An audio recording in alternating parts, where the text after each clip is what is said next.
Bonjour, je suis Mike Nirongo. Dans cette vidéo, je vous explique comment configurer les serveurs DHCP sous Cisco Packet Tracer. Pour commencer, vous lancez votre simulateur.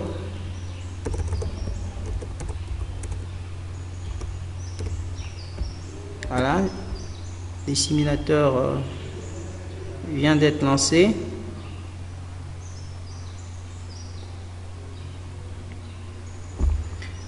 Vous placez votre serveur. Je place deux ordinateurs. Ensuite,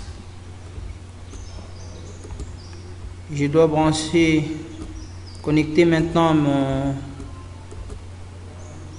mon serveur au switch et mes deux ordinateurs au switch. Comme je me trouve avec deux natures différentes, j'utiliserai un câble droit qui est utilisé pour interconnecter des équipements de natures différentes.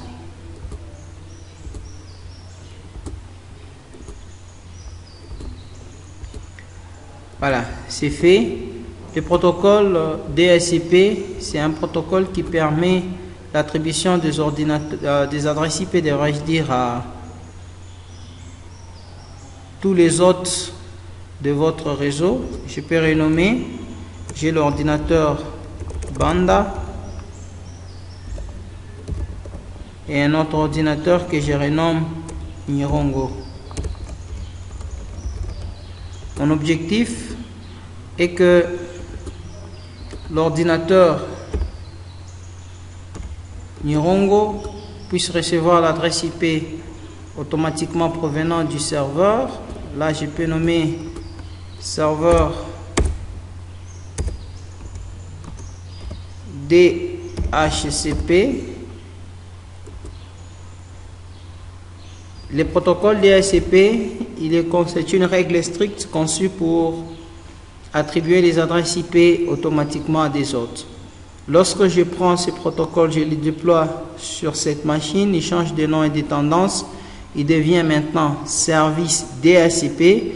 Et quand il permettra à Nirongo et à Banda de recevoir les adresses IP automatiquement, dans ces cas, je peux l'appeler maintenant serveur, parce que nous avions défini dans le cours un serveur comme étant un programme ou une machine qui rend service à d'autres programmes ou d'autres machines qu'on appelle des clients.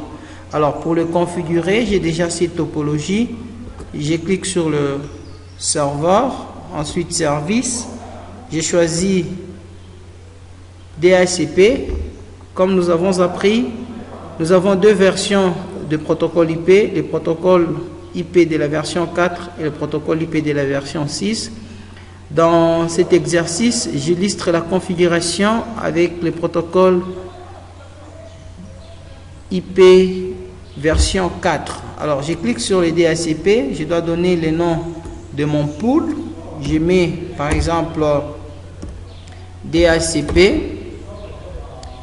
Les serveurs, le nom de mon serveur ou l'adresse IP de ma passerelle par défaut, ou mon serveur passerelle, je ne l'ai pas, je peux laisser vide. L'adresse DNS, je n'ai pas encore. Maintenant, l'adresse IP de mon réseau, je peux saisir 192.168.50. Comme l'adresse de départ, je peux mettre par exemple 10. Ensuite, le masque de sous-réseau, je peux saisir 255.255.255. Je laisse par défaut le masque. Le nombre max des utilisateurs, je peux limiter le nombre de mes utilisateurs à 50. J'ai fini, je peux ajouter. Une fois ajouté, je peux démarrer mon serveur. Alors, mon serveur DHCP pour l'instant n'a pas une adresse, donc je dois attribuer aussi une adresse IP à mon serveur qui devrait être dans le même réseau. Ça signifie la 192.168.50. quelque chose, d'où j'attribue 192.168.50 .1 et le masque, je le laisse par défaut. Comme pour la configuration précédente, je n'ai pas les serveurs DNS, non plus la passerelle. Donc, je peux laisser vide. Alors, je dois revenir au niveau de mon ordinateur. Je commence avec l'ordinateur Nirongo. Je clique dessus.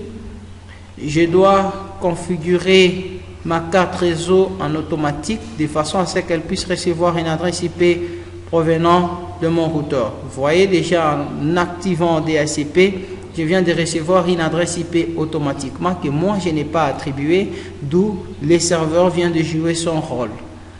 Je peux configurer la même chose sur l'ordinateur Banda de façon à ce qu'elle puisse recevoir une adresse IP automatiquement.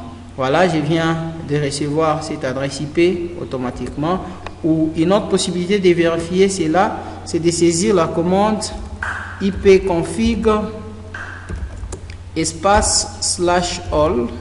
Si vous validez, vous verrez que il y a l'adresse IP de la machine qui est là, qui a été attribuée par les serveurs.